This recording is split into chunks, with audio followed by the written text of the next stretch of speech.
and a good afternoon to everyone. Hopefully, everybody's doing good. Now, let's see who we got in the house with us tonight. Miss Niecy Blair, thanks so much for coming in. Good to see you. Sure appreciate it. Welcome to you. David Thomas, thanks so much for coming in. It's good to see you. Welcome, welcome. And Rachel, it's good to see you. Thanks so much for coming in. It's good to see you and welcome. Miss Betty, it's good to see you. Thanks so much for coming in. It's good to see you. Welcome. May, it's good to see you. Thanks so much for coming in. Welcome, welcome. And Miss Jana, it's good to see you. Thank you so much for coming in. Appreciate it. Welcome to you as well. Uh, Hopefully everyone's had a pretty good day today. Amazing week. I've been busy all day. Obviously, that's why I'm a little bit late. I got up at 7:30, 8 o'clock this morning and went over at Dad's and got in the garden and got it turned good and got it raked and covered up some of the potato plants that we've got coming up and raked out some of the grass that's in one of the far ends of it and got that done. And then I had to go and pay a bill, got that done. Then stopped by a grocery store and they actually had flats of cabbage and tomato plants for $18 a piece. So Dad came up and bought a couple of those that we'll probably be putting in the ground maybe tomorrow, I guess. It's kind of getting late in the day today and it started raining, so probably tomorrow on that. And earlier today, I took Dad out trying to find some plants, which we didn't find what we were looking for, but we found three blueberry bushes. Already had blueberries on them, and we got two Georgia Gems and one what is it, Premier, I believe it's called. We added those out there by the other one. So we now have four blueberry bushes and see, got to mow the field over there. Had a field that was growed up like crazy. Got it mowed and we're looking at having another farmer come in and turn that for me.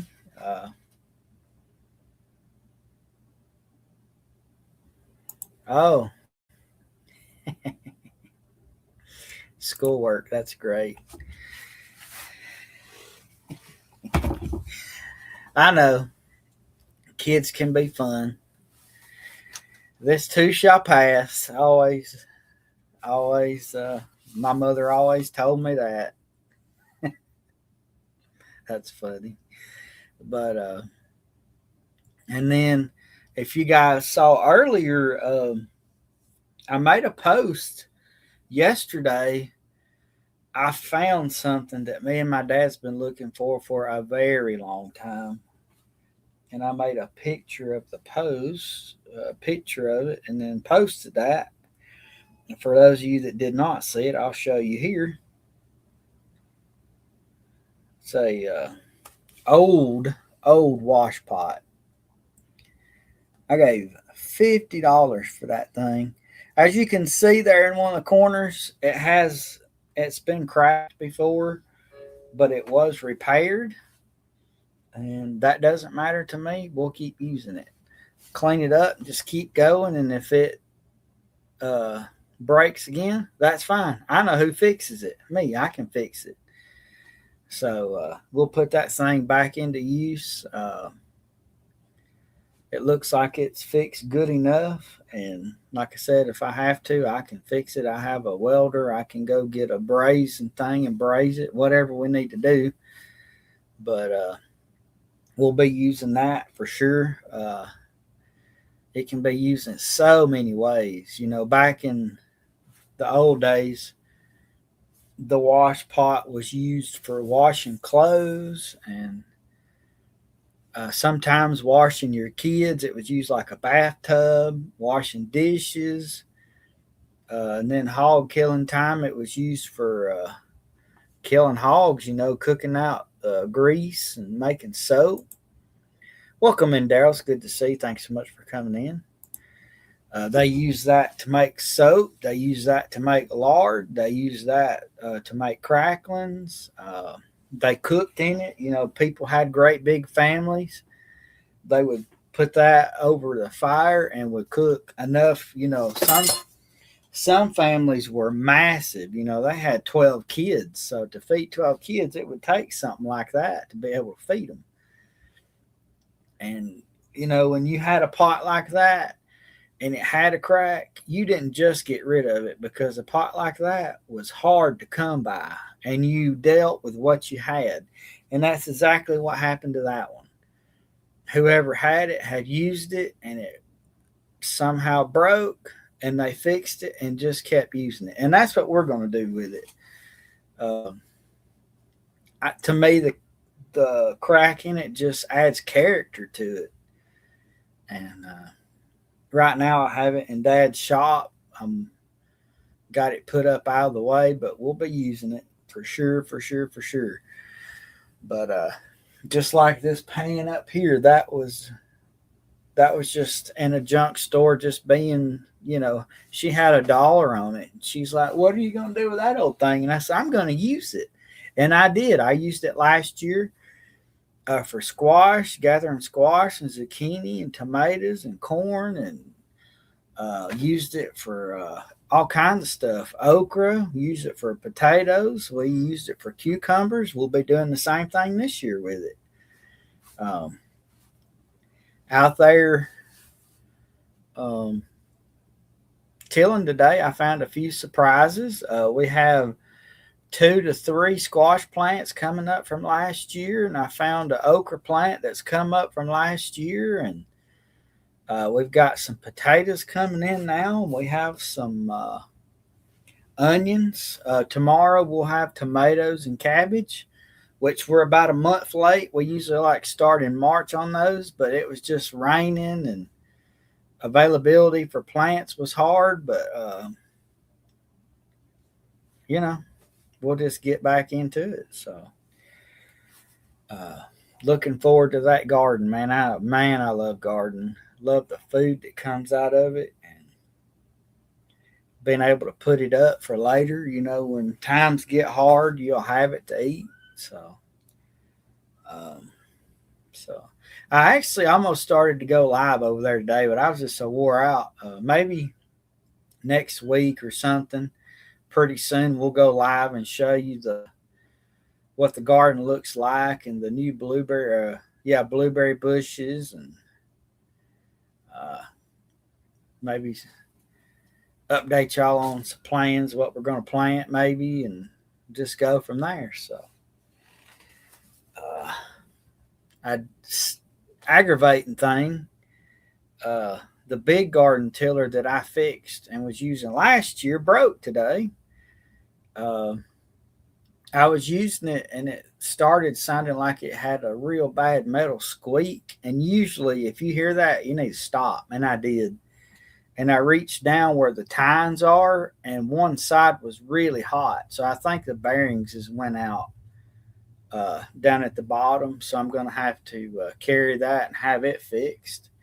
But in the meantime, we still have Dad's small tiller, and if we need to lay off a row, I have the wheel hoe out here in my shop that I'll carry over there, and if we have to, we'll lay off rows with that. So we'll be definitely doing that. May 1st is coming pretty quick, and usually May is when we plant everything. That's when we do our tomatoes and squash and cucumbers and all that stuff. The before heat of the summer comes, plants, we try to get those in the ground, and raking all that grass out should help with that. Maybe won't be so grassy, but I think that's out for all the updates I got as far as the garden goes. Now the story that y'all saw the picture of just yesterday, a awesome viewer named Robert from Georgia actually sent us a story. And this is his personal story that happened to him. And I was going to save it for a video, but I think it would take me like 3 weeks to be able to get to it. And I want to go ahead and do it now. So I'm going to read his video live. And then starting tomorrow, uh, our awesome brother David has sent in, David Blair, Miss Niecy's husband, has sent in another story. And we're going to be working on that. And then the next one that I plan on working on is a cat named Oscar. Has a very interesting but creepy story. So that'll be coming afterwards. And then if we get any more stories, we appreciate those. And uh, I guess I'm going to dig me off the screen, uh, read his story. And if we have enough time, I may go ahead and read one from our Creepy Campfires book. I may not. It's just according to how long we get into this. So let me get me down off of here and we will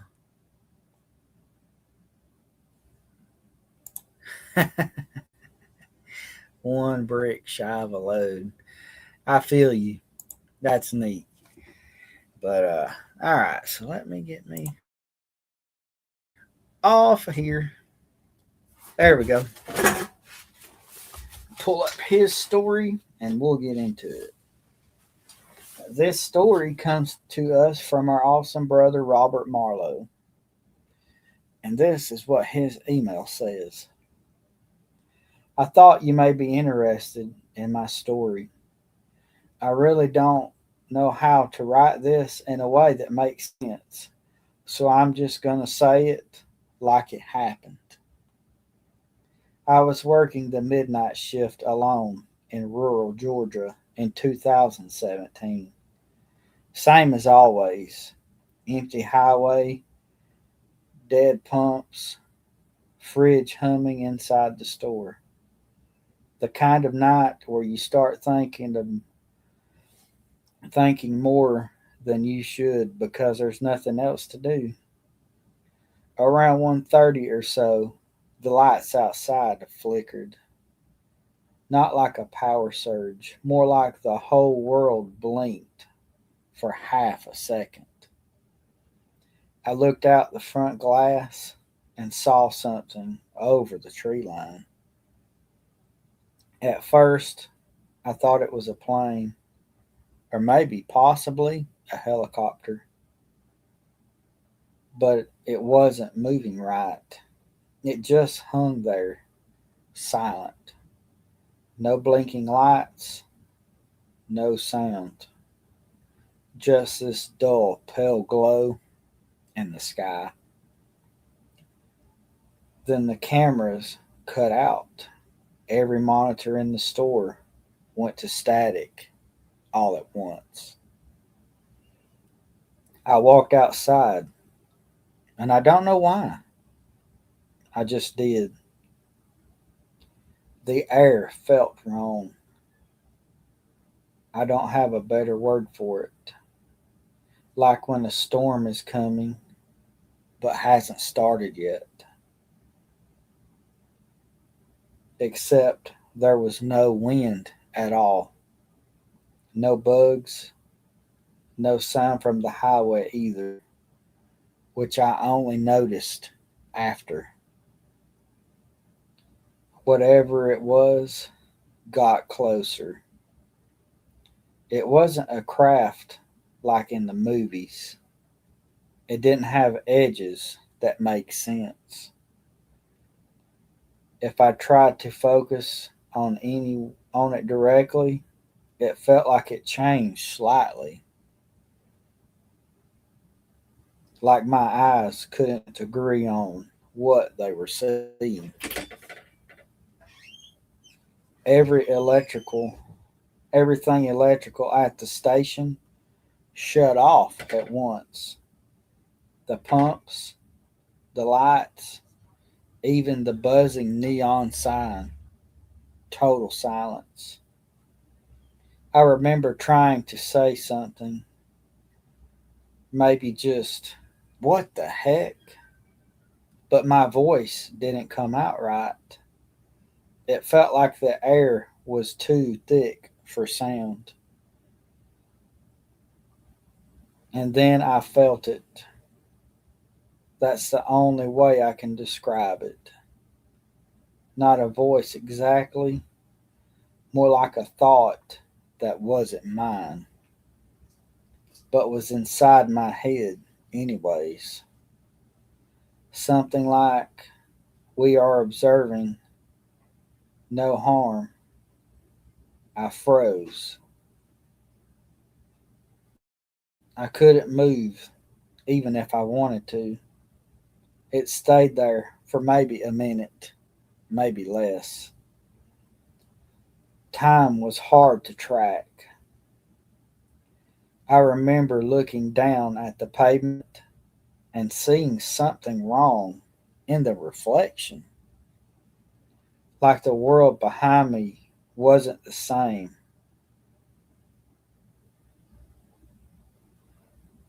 See, like the world behind me wasn't the same world I was standing in.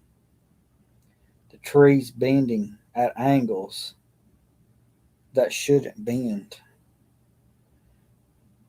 light moving in lines instead of spreading normally.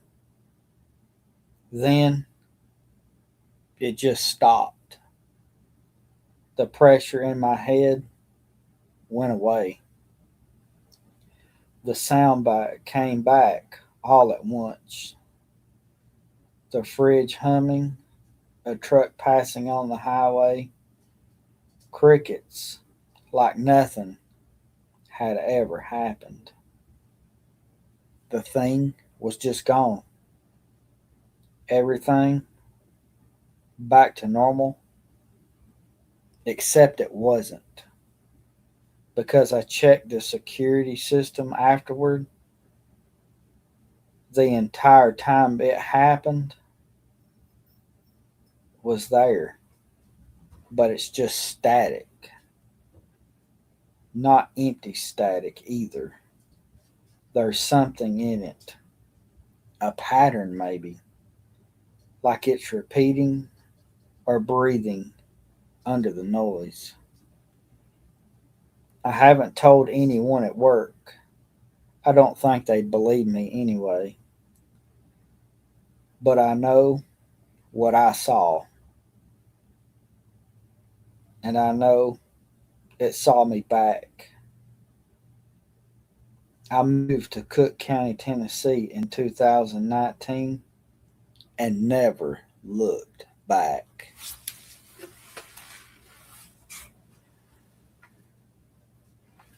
Let's see. My goodness. I just could not imagine what that would be like. I mean, could you just imagine, you're sitting there late at night, a gas station attendant, nothing's going on, nobody's around. Then all of a sudden there is a strange light coming over the trees. And then you step out there in it, and then everything's quiet. And then you have this thing in your head communicating with you, and everything around you is just strange and different. And then it just goes away. I believe it would scare me enough to make me move too. That's definitely an odd occurrence, and I believe every word of it. And I want to say again to Robert, thank you so much for sending that in. That was such an awesome story. We really appreciate that. And man, just how creepy is that? Strange. I've had an experience, but nothing like that at all. Just a weird lights in the sky. That's all I saw. But makes you wonder. Some people that's had encounters like that had like health issues, like radiation or something. Makes you wonder if he'll have something like that come up later, or Maybe not. Who knows? Like I said, that's just a strange story. And I'm so honored that he sent that to us. Um, see if I can't find a short one. Lost in the Woods is a pretty short-ish one. Okay. I'm going to read this last story and then we'll end it. This one is from our book, The Creepy Campfire Stories. And this one's called Lost in the Woods, A Perfect Tale. So let me get off of here and we'll dig into this one next. It says a crisp fall night around the campfire when the shadows lengthen. What lurks beyond the light? In the dark woods bordering Ohio and West Virginia, a night of carefree fun turns into a terrifying ordeal for a group of friends when one of them disappears while gathering firewood, and our narrator stumbles upon a chilling discovery. When I was 19 years old, I had quite a few friends with whom I spent every weekend. On that particular autumn night, we were at my friend Jonah's house, sitting outside around a campfire. The flames danced hypnotically, casting flickering shadows on our faces as we laughed and drank, just having a good time. The crisp night air was filled with the smoky scent of burning wood and the sweet tang of alcohol. No one wanted the night to end, so when the fire began to die down, its warm glow fading, Jonah stood and declared he was going to gather more firewood. And so he left the rest of us, his footsteps fading into the night. Minutes passed. Jonah had not returned. I grew nervous and a chill running down my spine that had nothing to do with the cooling air. He'd been gone for about 15 minutes. The firewood was only behind the house. Maybe he needed help carrying it. So I stood. My legs were stiff from sitting and started toward the back of the house. The firewood pile was also on the edge of the dark forest. That was where I found Jonah. He was shaking, his breath coming in short, muffled puffs in the cold night air. He was pale, his skin almost glowing in the moonlight. His eyes were wide, staring into the woods. I patted him on the shoulder and asked what was wrong, my voice unnaturally loud in the silence. He slowly waved his quivering arm and pointed. I followed his finger, peering into the trees.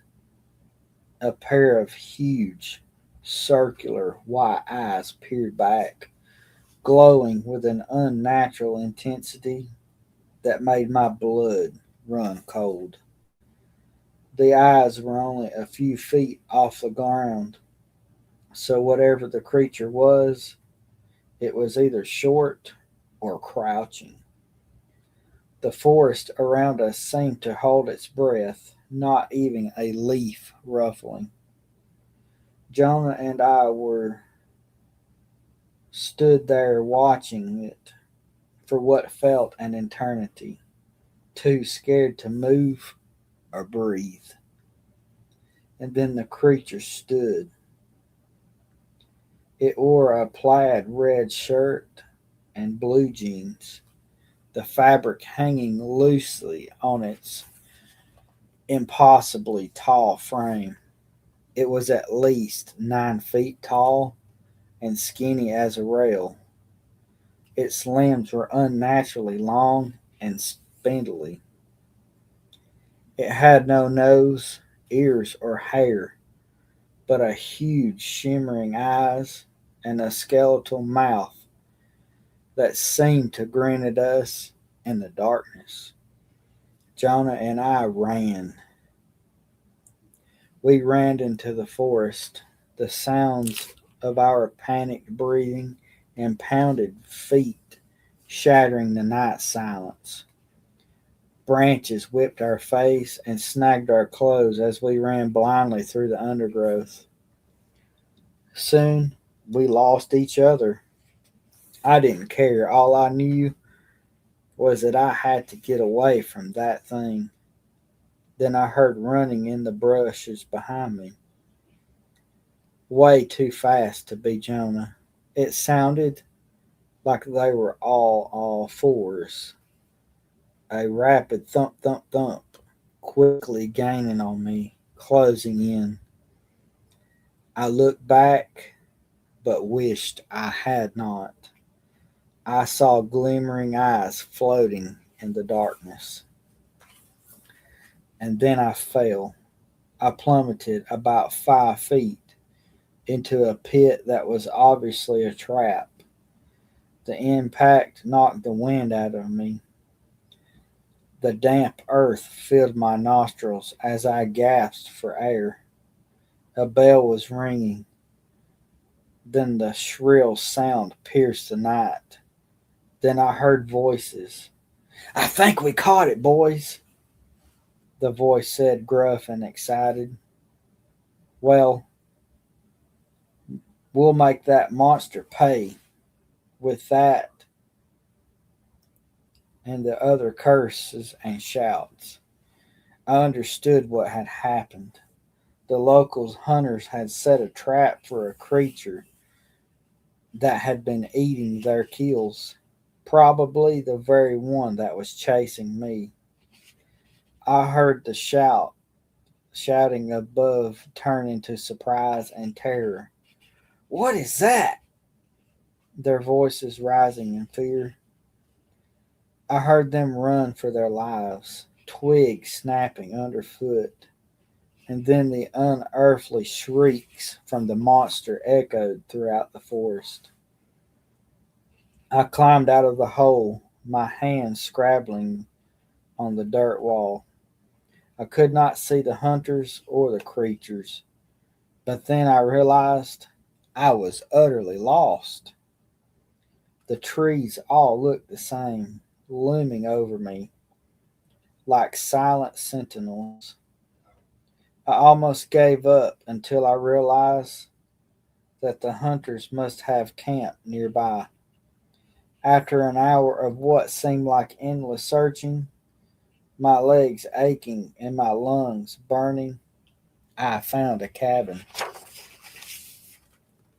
Locating the bedroom, I guessed I must have fallen asleep, exhaustion finally overtaking me. I was awakened by a piercing scream that cut through the night like a knife. I immediately knew what it was and hid under the bed, the dusty floorboards pressing against my face as I tried to control my ragged breathing. Sure enough, I heard footsteps near the cabin, heavy and deliberate, plodding around it as if trying to find the way in. Thankfully, I had locked the door. I thought I could wait until morning or until help arrived, but then I remembered the window. It was wide open. The cool night air was drifting in. The footsteps drawing closer to that side of the cabin. I got an idea and scrambled out from under the bed and opened the door. The monster ran toward it, its strides thundering across the wooden porch. I sprinted to the back of the cabin to the window. Now that creature was on the other side. I could hopefully climb out undetected. I jumped out the window as silently as I could. wincing my feet hit the ground, and then fled into the forest, leaves crunching under my feet, impossibly loud to be quiet. I glanced back and barely saw the monster standing in the window watching with its head tilted. There was blood in its skeletal mouth, glistening wetly in the moonlight. Eventually, I made it back to my house. I had traveled 8 miles that night, my clothes torn and dirty, my body aching with every step. I never found out what happened to Jonah or the hunters, but after Jonah's disappearance, my friends moved away. I was the only one to stay. To this day, the sound of rustling leaves or unexpected twig snaps in the woods is enough to make my heart race as I remember those glowing eyes in the darkness.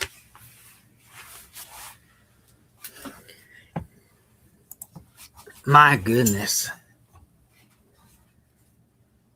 Both of these stories are just as crazy as can be. Could you imagine that? Just being at your friend's house for a night of fun around the campfire.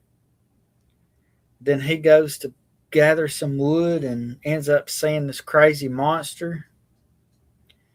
But the thing that kind of stands out to me is why run into the woods? Why not just go back to the fire where the monster would stay away? But I guess when you're scared, you just run. Any place other than where you're at's got to be better.